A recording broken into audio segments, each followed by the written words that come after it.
Good afternoon, everybody. I'm going to spend the next 20 minutes or so talking about the undergraduate research book that I created and how we're using it and show you a couple of use cases. So let me just dive right into it, just talk a little bit about what I'm going to cover, and then we'll go about talking about it. So I thought we'd start with why am I doing the workbook, or why did I do the workbook? A short intro to the podcast, College Matters Alma Matters, then talk a little bit more about the workbook, get into it step by step. And then I have Dr. Josh Cannon and two students from the Honors College at University of Pittsburgh to talk about their experience with the workbook that they used last fall. And I also have Professor Jennifer Coleman talk a little bit about how she plans to use the workbook on when she's off on sabbatical. And then we'll sort of talk a little bit about the summary from the feedbacks and then throw it open for Q&A. So with that, why the workbook? It's really very simple. I think doing undergraduate research creates huge opportunities and changes how students sort of end up doing in their career or what they end up doing in their careers. But the sad story is very few students take advantage of it. If you look at the freshman level, study shows less than 5% or maybe 5%, and it's 20% for the seniors at the end of their 4 years of college or 5 years of college. So how I got interested in this, I wanted to kind of give you a backstory, and then we can talk about what I'm providing by way of the workbook. So it all started because I started doing a podcast about 5 years ago, actually at the start of COVID, called College Matters Alma Matters. And essentially it was intended for high schoolers and captured different kinds of college stories from across student alumni, students in college, faculty.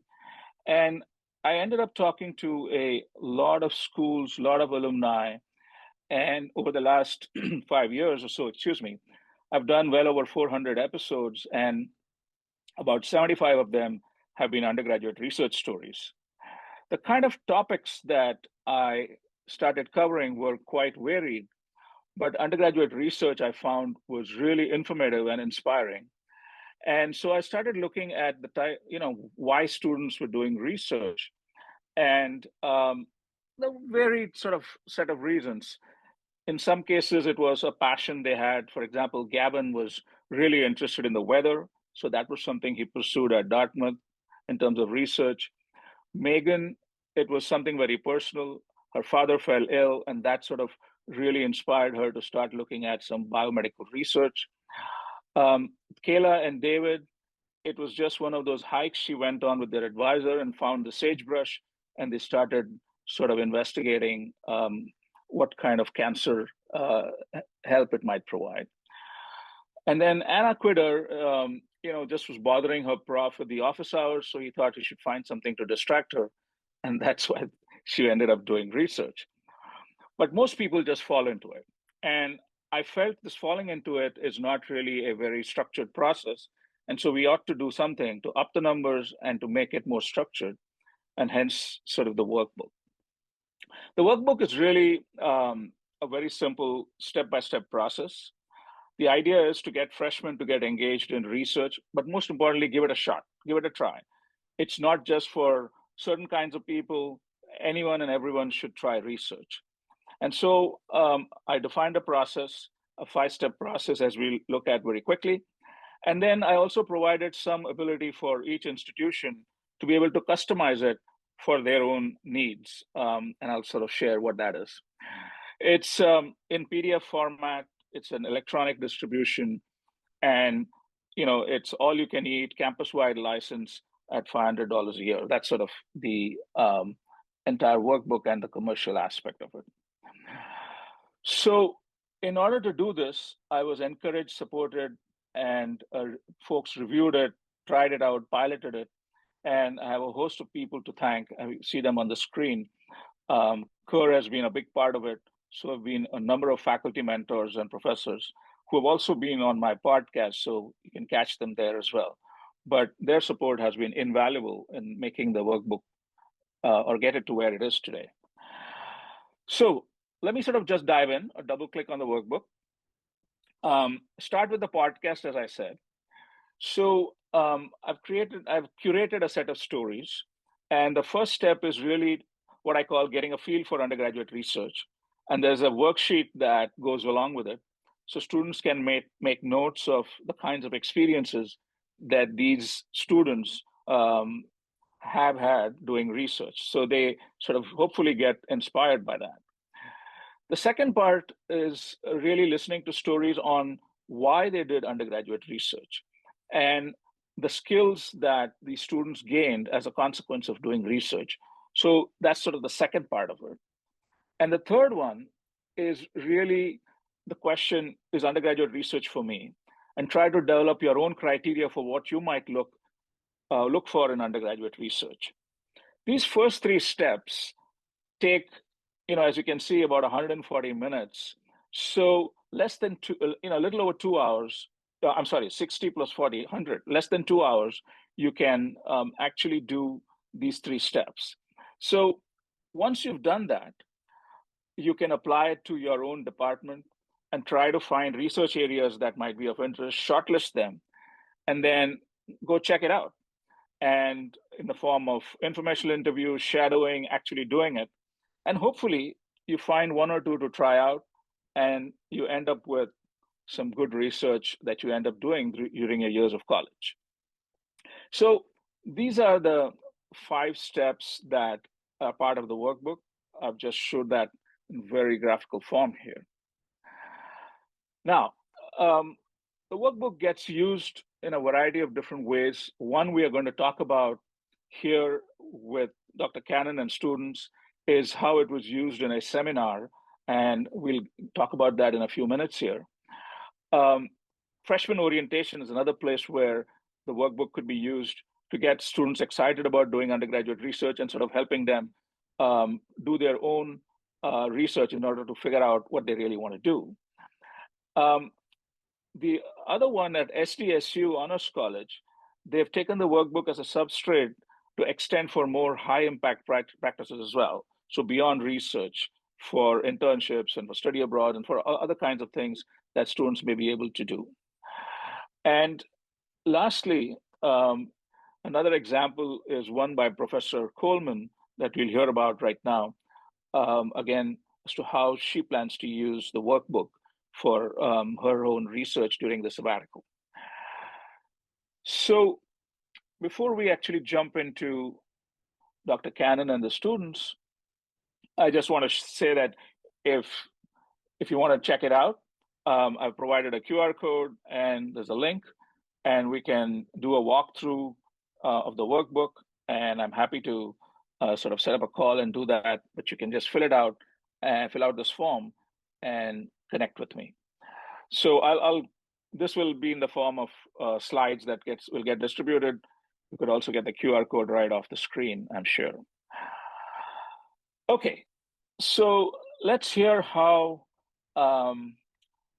folks who have used it at the Frederick Honors College. And I'm going to ask Dr. Cannon and the students to introduce themselves. So if you could unmute and each one sort of just quickly introduce yourself, and then we can go through a few questions that I'll post for them. Hi, everyone. I'm Josh Cannon, Director of Research at the University of Pittsburgh's Frederick Honors College. Awesome. John? Hello, I'm a freshman in Pitt's Honors College, and I'm majoring in psychology and neuroscience. Thank you. Preeti? Hi, my name is Preeti Rao. I'm a freshman at the University of Pittsburgh, and I'm majoring in biology on the pre-medical track. Awesome. Okay, so I thought, Dr. Cannon, if you could kind of set the stage for us as to how you used the workbook during your research seminar last fall. Happily. So this seminar was for incoming honors first year students. I think we had 56, I forget the exact number, between 50 and 60 students, and we did it remotely because we had students from one of our satellite campuses participate. So it was our main campus and our Pitt Greensburg campus. And the seminar was predominantly me talking about getting involved in research, different ways to do it, different opportunities for funding and how to contact faculty, et cetera, and some basics of what research is, the scientific method, et cetera. And the way we used the workbook was I made it an assignment where the students would go through the workbook, or they had the option of choosing to do the workbook as an assignment.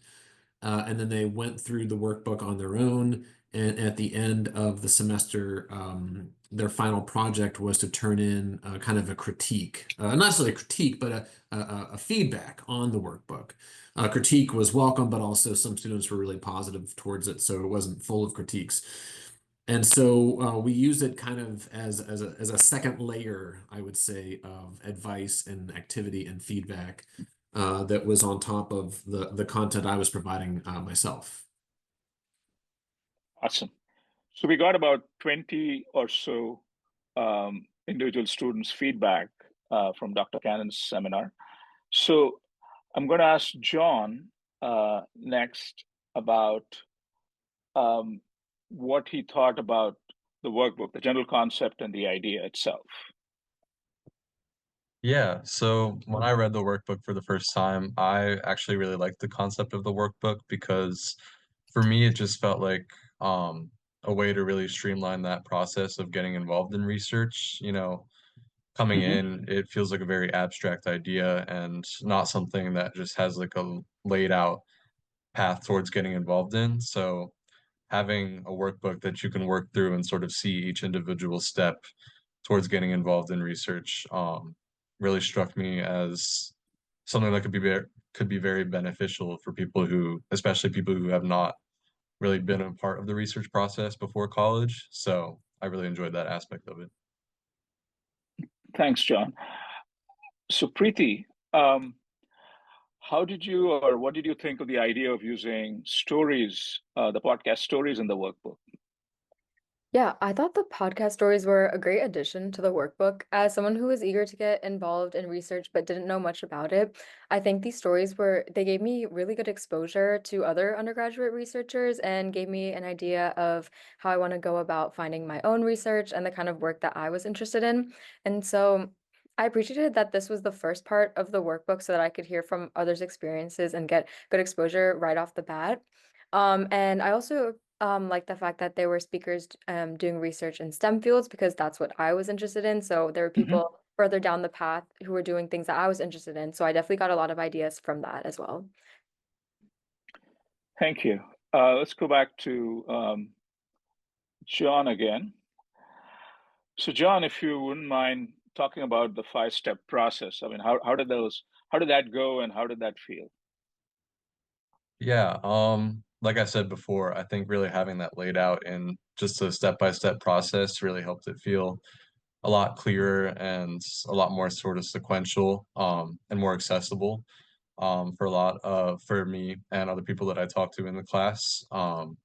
And in addition, one of the steps that I really liked was sort of that idea of finding out your specific areas of research that you were interested in, because for me, doing psychology and neuroscience, those are both pretty large fields. Mm-hmm. There's clinical psychology, social, developmental, cognitive, um, whole bunch of fields of psychology, and Pitt has pretty big departments in both of those fields. So Mm-hmm. kind of really sitting down and analyzing what specifically I was interested in pursuing really helped sort of narrow that down and make it feel a lot less overwhelming.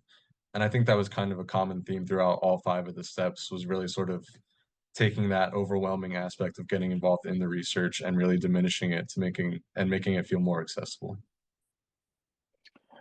Well, that's great. Now, maybe you could. The next question is, I'm going to ask each one of you. So, what kind of difference do you think the workbook made for you, um, or any other takeaways as well?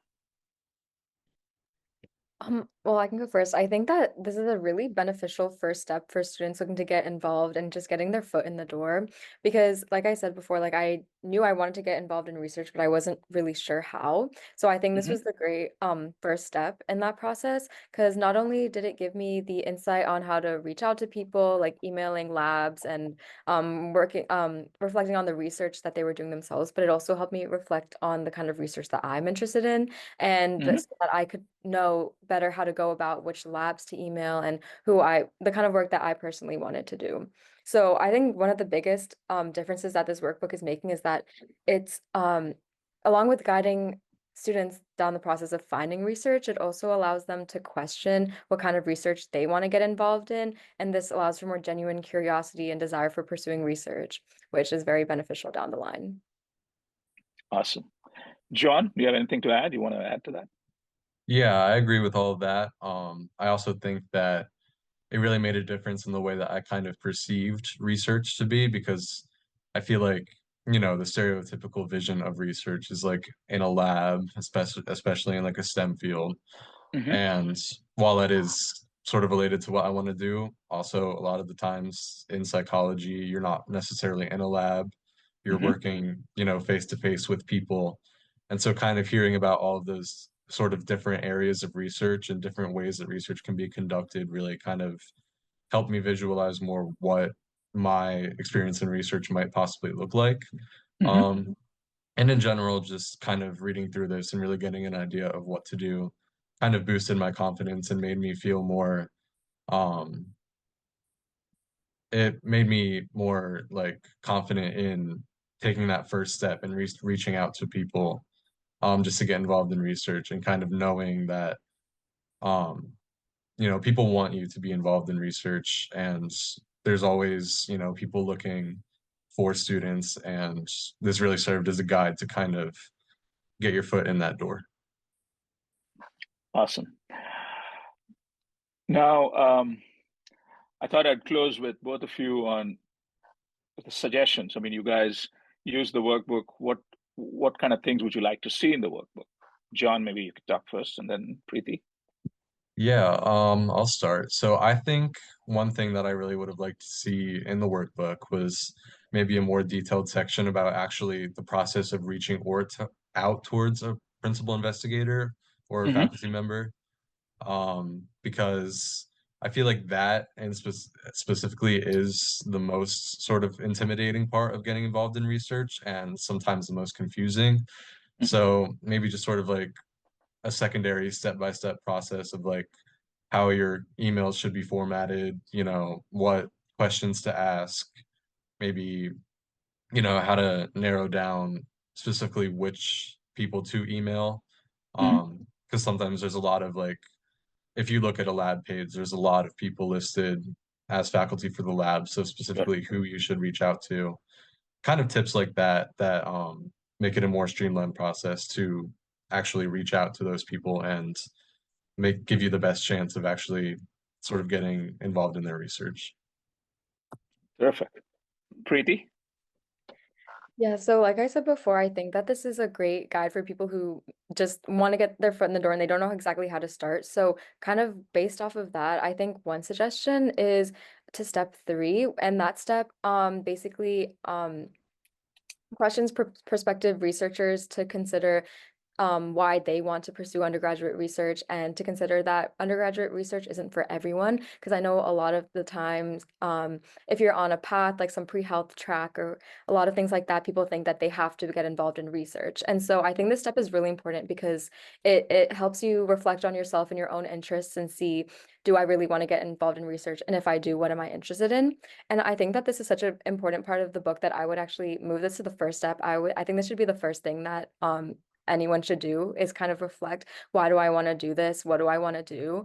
And after that, after they've kind of like jotted their thoughts down and have everything like cut out clear, then they can move through the book, listening to other people's perspectives and then finally reaching out. Terrific.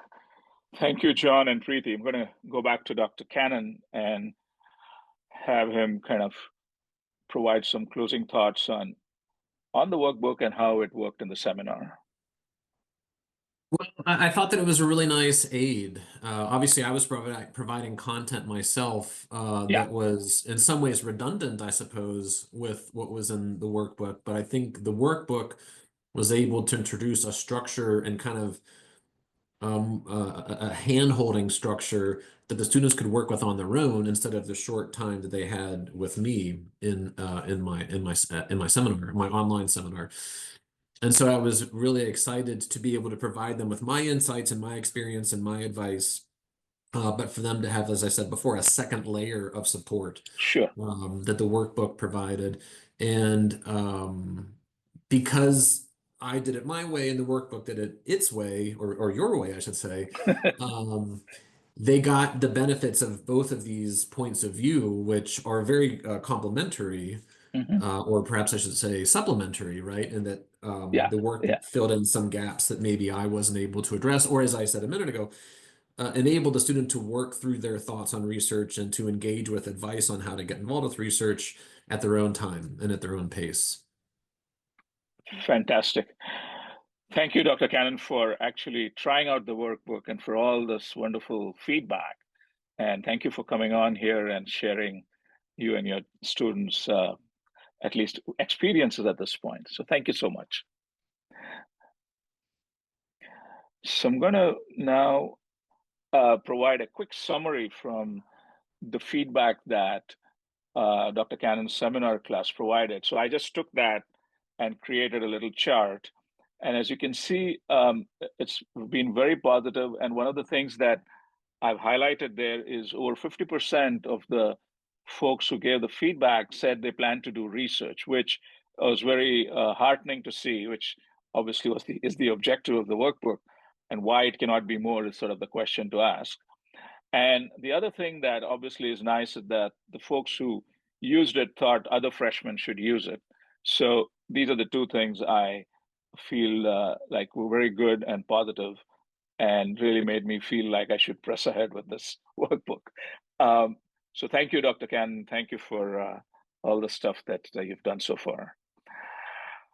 So next, I'm going to invite Professor Jennifer Coleman to talk a little bit about her program and how she plans to sort of use the workbook. Professor Coleman? Yeah, thank you, Venkat. And I there's so many things that were just said by your three other guests that fit really well with what's on my mind. So I'm designing an early college program for entry level or foundational ERSCA knowledge.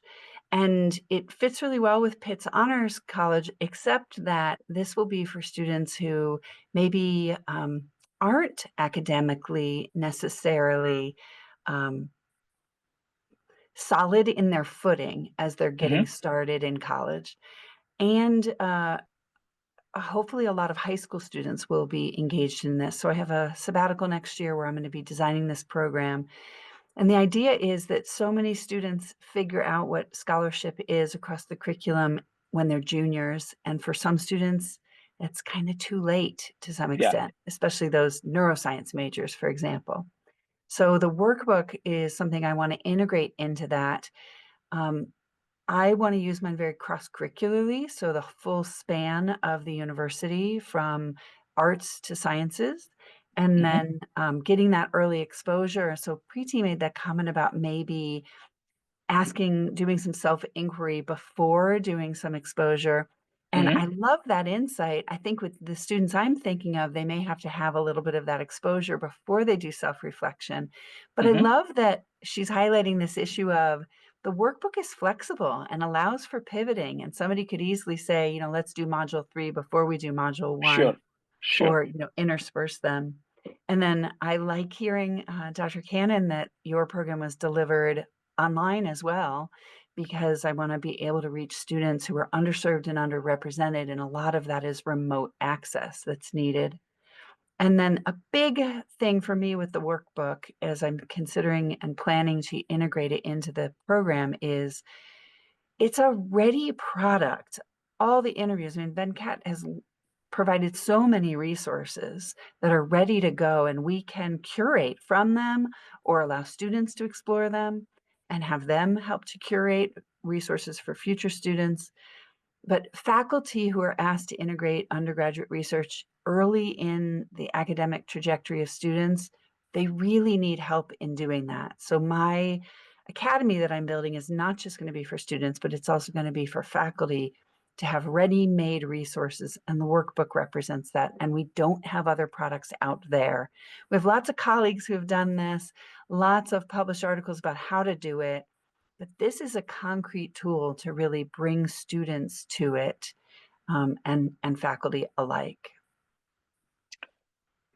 Thank you, Professor. That's great insight and great help. So good luck, and I obviously would love to stay, make this happen as well. So I think at this point, I'm just going to share where you can learn more and walk through the workbook, etc. And with that, I'm going to sort of move on to Q&A and questions that you all might have, anything that you want to ask me or any of the folks that spoke.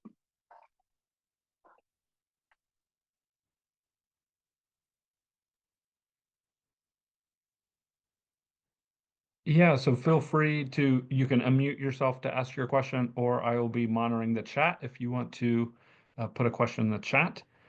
There's one that they want to see, they want to know if you can put the link back up real fast so they can scan it.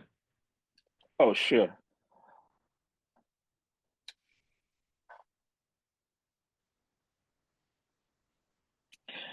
Okay, the only thing about the scan, Bitly has introduced an intermediate page. So when you scan it, you'll get some intermediate page, but just proceed and you'll get to the form. So it's something new that they've done. So I apologize for that. There's a question in the chat wondering, as you get more feedback from students, if there will be updated workbooks because of that, or if you are happy with version 1, or what's your thinking and plans for that? That's a great question. There are so many different dimensions that I think we can add stuff. Certainly based on feedback, already this version has taken in the feedback I've received so far. I plan to continue doing that, but maybe at some regular intervals, certainly every 6 months or so. The second thing that I'm really interested in is upgrading or updating or refreshing the stories. I want to add more and more stories. At this point, there are 3 STEM stories and 3 non-STEM stories. Sorry, 4 and 4, not 3 and 3. And but I'd like to add more different types of stories that relate to different disciplines. That's another example. The other one that Professor Coleman was talking about, more than just undergraduate research. So we can think about other activities as well. So the short answer is yes. I'd love to, refreshing it and adding more dimensions to it.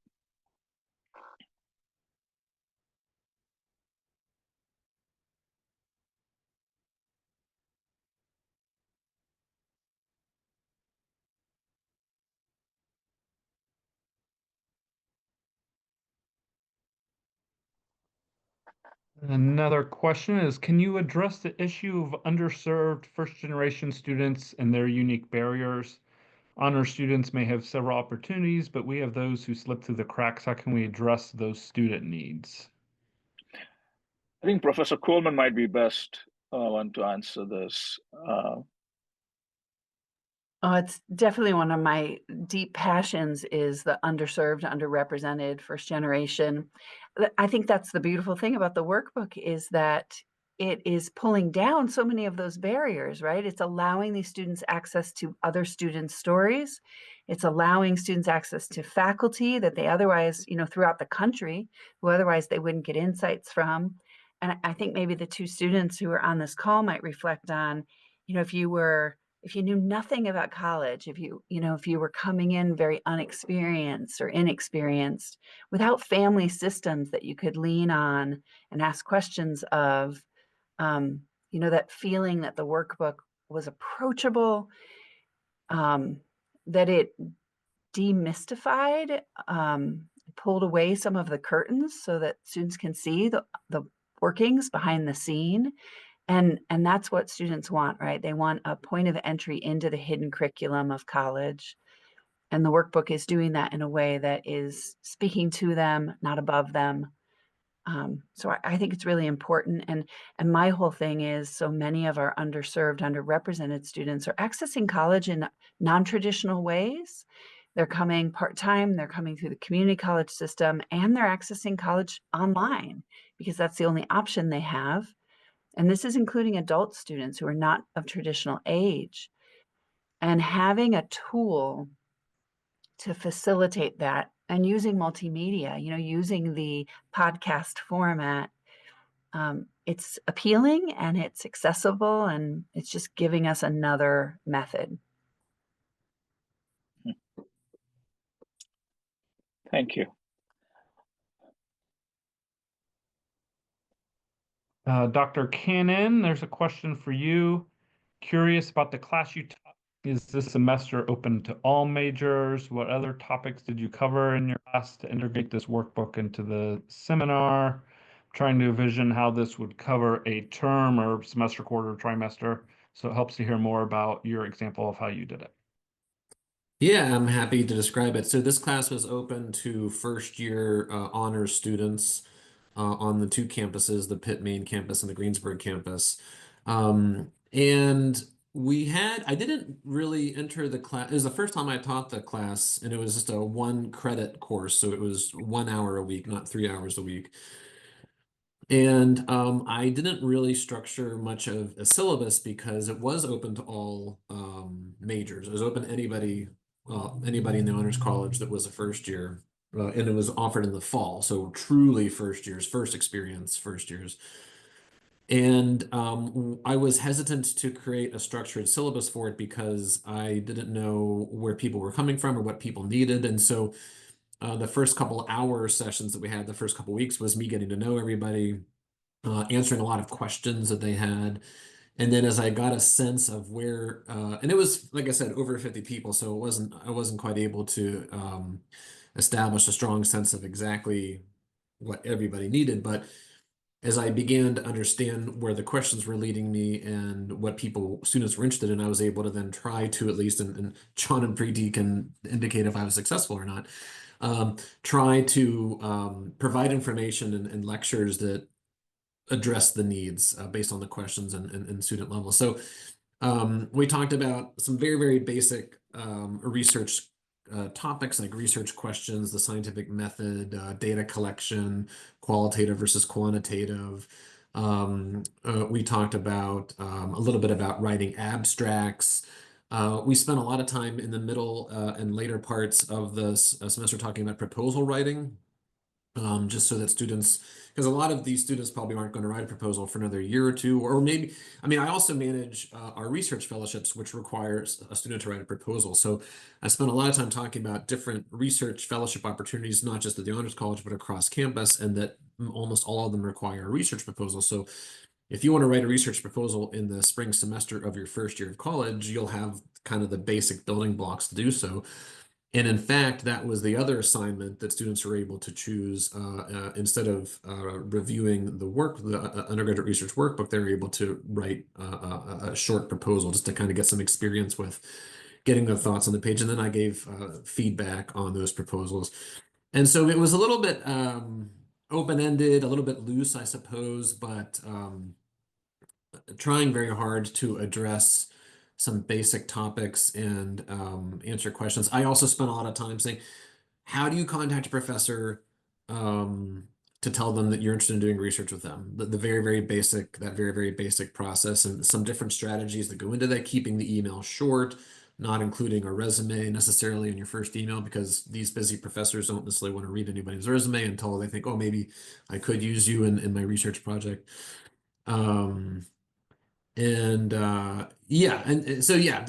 a very basic structure of it. I hope I answered all the points of that question. Let me look at it again really quickly.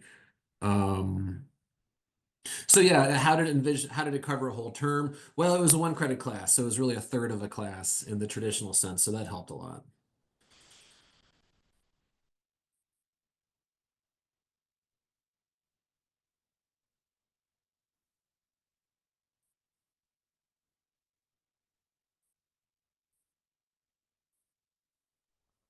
Venkat, Cheryl's Yes. wondering if you can give some more specifics about what the workbook has the students doing, such as like each of the 5 steps. Are there actual, what are they doing during each of the 5 steps? I'm wondering if steps 1 and 2 are just listening to podcasts, and then steps 3 through 5 are more like workbook activity driven. So each of the each of the steps or each of the parts have a workbook. I mean, it's a workbook-like activity. So the first one, for example, you listen to snippets. So these are structured to be, between 4 to 5 minutes long snippets. When there are 8 of them, and you choose 3 of them, for your particular exercise. And so you listen, and then you write in the first part, for example, you write down your impressions, and there are a certain set of questions that the worksheet poses for you. And so you kind of document that. So it's like a journal. So you're journaling what you heard, and that's what you do in the first one as well as in the second one. You're focusing on more the skills and what kind of impact the research had on them. So you're trying to get the motivations as well as the benefits of research from these snippets. So it's not the entire podcast. That's kind of too long, and I didn't think that would help them. It would be too long for them to listen to and sort of go through this workbook. So I just curated the aspects that made the most sense. So that's what the first 2 are, but they all build up to the third one, which is using the impressions and journal impact impressions that you've made to try and synthesize what you've heard into what do I like, what are the things I may be looking for, and help you create your own criteria for the type of things you want out of your research. And this is not sort of the technical aspect, but more about what do I want out of it, as in I want to learn these kind of skills and I want to acquire this and that and the other. And so that's what the first 3 steps do. So each one is workbook and worksheet oriented. Did that help?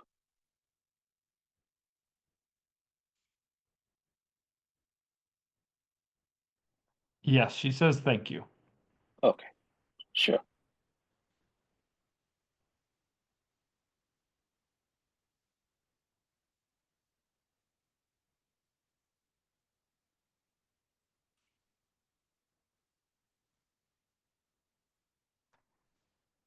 Once again, if you have any questions, feel free to unmute yourself, or you can put it in the chat and I'll read it out for the group.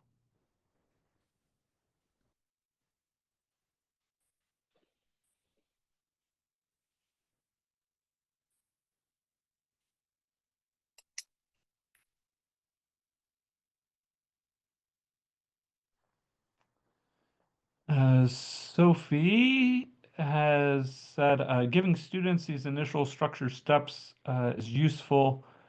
Does anyone have any suggestions on getting more faculty on board to build a larger capacity in the first place?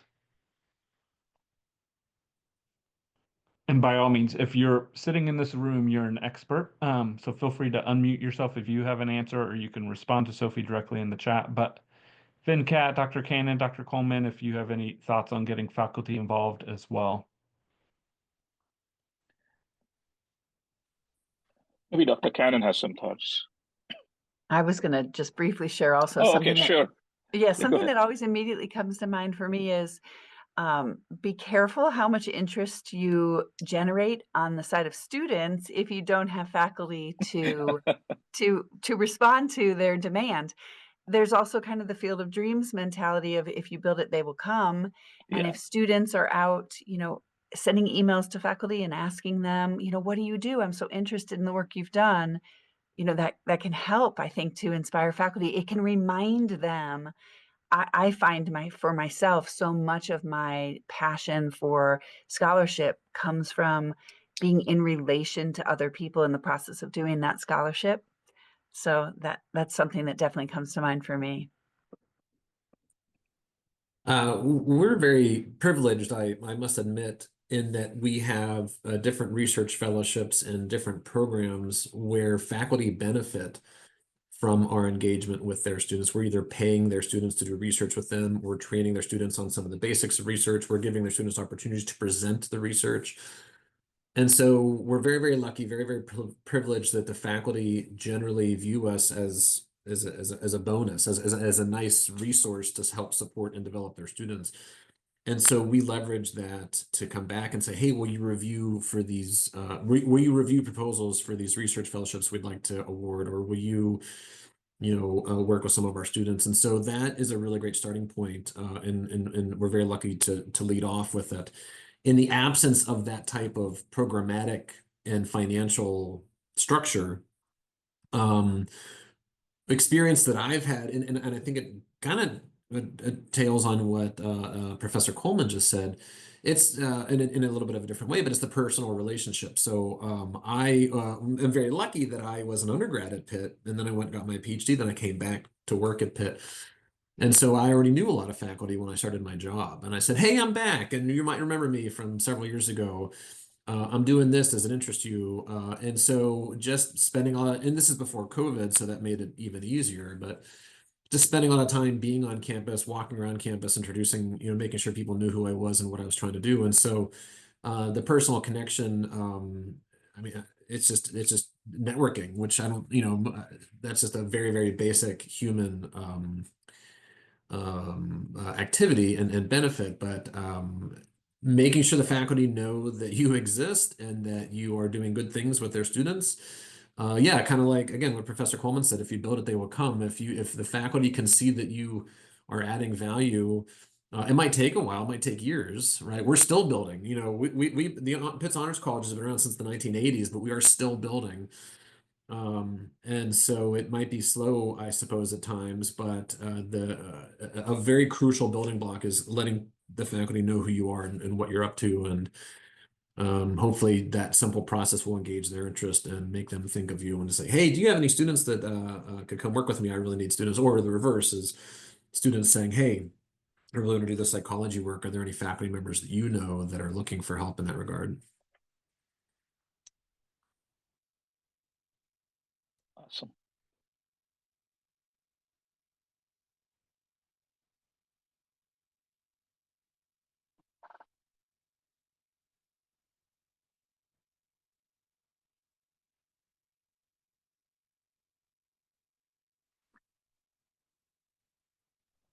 There's a question about thinking about this book and how does it work with, say, the creative arts, the humanities, social science, those kinds of fields.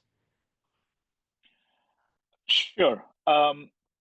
As I was mentioning earlier, one of the goals of the stories um, has been one of the goal was to really not be limited to one discipline or the other. So I've tried to put a different set, different stories in there so that one can use those as a basis for some sort of synthesis and analysis. So it's not limited. Now, I will admit that I'm looking for more stories on a variety of different humanities and other areas, but there's really nothing in the workbook, in the approach to the workbook, that should stop us from doing a lot more in that dimension or other dimensions. So, yeah, it's intended to be useful and usable by all students.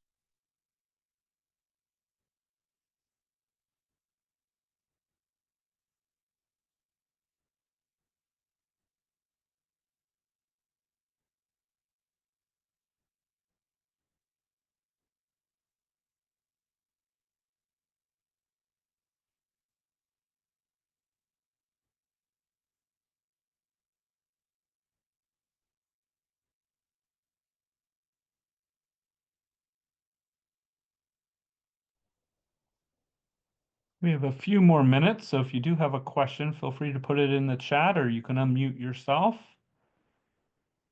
We're very fortunate to have Dr. Coleman and then Dr. Cannon along with his two students with us, John and Preeti. So if you have any questions for them and their experience with it.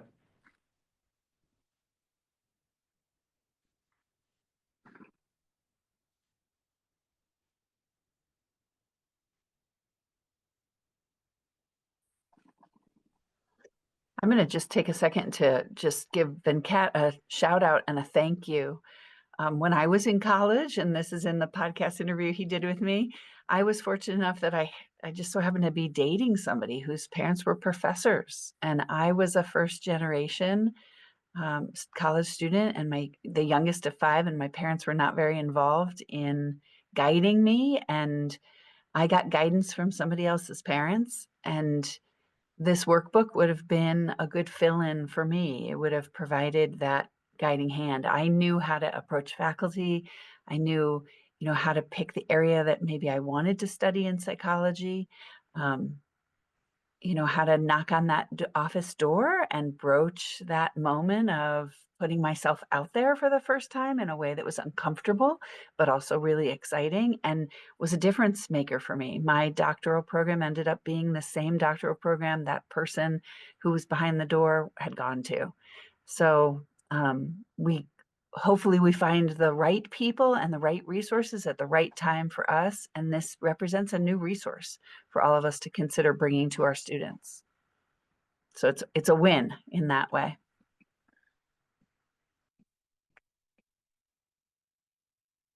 Hello. Yes, Juliana.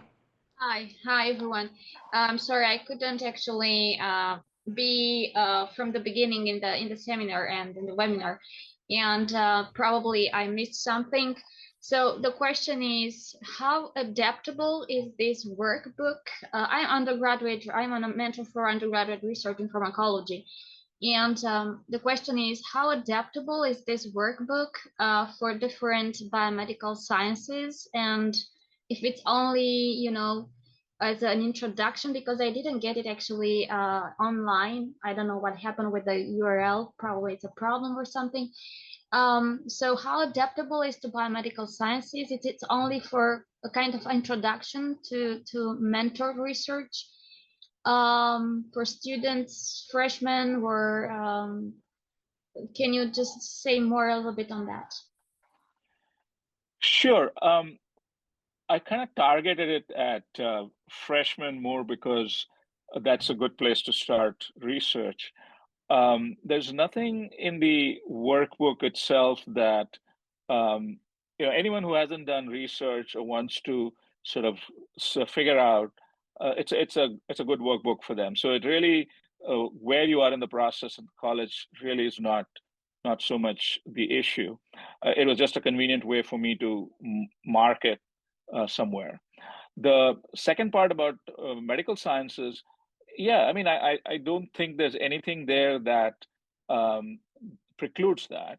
I have examples from different sciences, and so the examples are purely a way to stimulate the young student in this case, and also learn a little bit about other people's experiences and kind of know a little bit about what kinds of things it entails. So my short answer would be it's usable unless there's something that I am not seeing. I think it should work.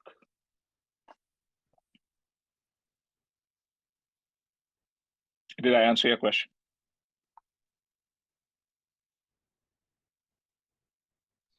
So could you be more specific, please, about that? I mean, I cannot see the book. I mean, I cannot see right now the content of this book, of this workbook.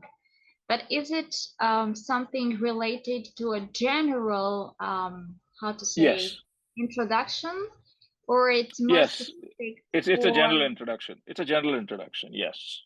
Because if you did research, I mean, if you mentored students in a lab, for instance, there are some specific pathways and some specific, how to say, steps to get some insights for students that have never stepped in a lab, never in their life. They do not know how a lab works. There are some specific formation, and they have to do some specific tests before working in a lab. So that's why I was asking, is a general theory or is it practical guide? So, now I understand your question even better. So this is really to inspire a student to try research. It's not telling them the kinds of next steps that, like you're talking about. I mean, once they get into a lab, what kind of things they might have to do or want to do or be able to do. So it's really to get students from the position of, I don't know anything about research, or I've not looked at it, to let me go try it. I mean, that's the idea. So it's more appropriate for students, for undergrad students who want to do research than for mentors, right? That's correct. Okay, thank you.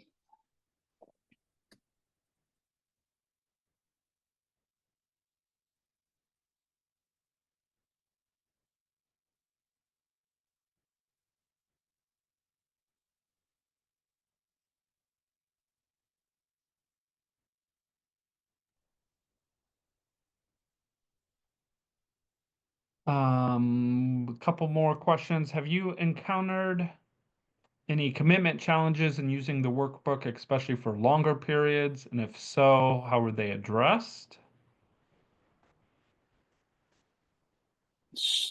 Sorry, what are the question again?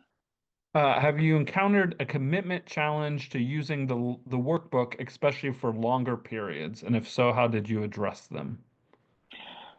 So just to clarify the question, is the question um, commitment as in a student taking whatever a couple of hours to do it, and being able to complete it? Is that the specific question?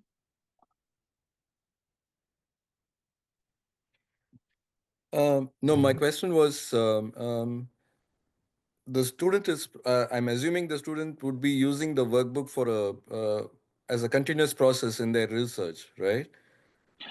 No, So how do you? sorry, Mhm. sorry, I understand the question now. So this is a workbook to get a student to get started with research. Once they start research, there is the work is done, right? This is for each student, to get them to think about research, maybe present them with different ways of thinking about it, and actually get them to act, right? That's the ultimate objective here.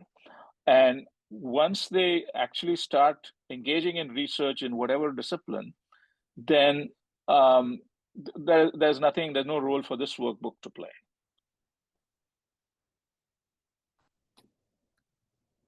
Okay.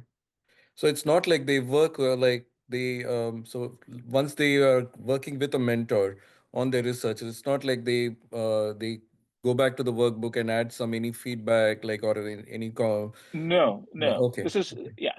They could journal on their own, but this is not that. Okay. Okay. Thank you.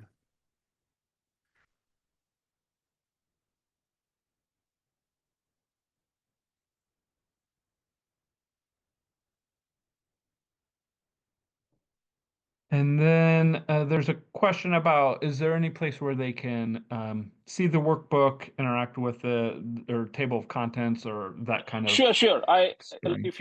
If they were to just send, fill out this form, I can provide that. I can set up a call with them. I can do all sorts of things. So yeah, just let me know by going to this link and putting in the form just asks you for email address, name, and a couple of things, and then I can follow up with that. Thank you, everybody. Thank you, Dr. Cannon, students, Preeti, John, and Professor Coleman.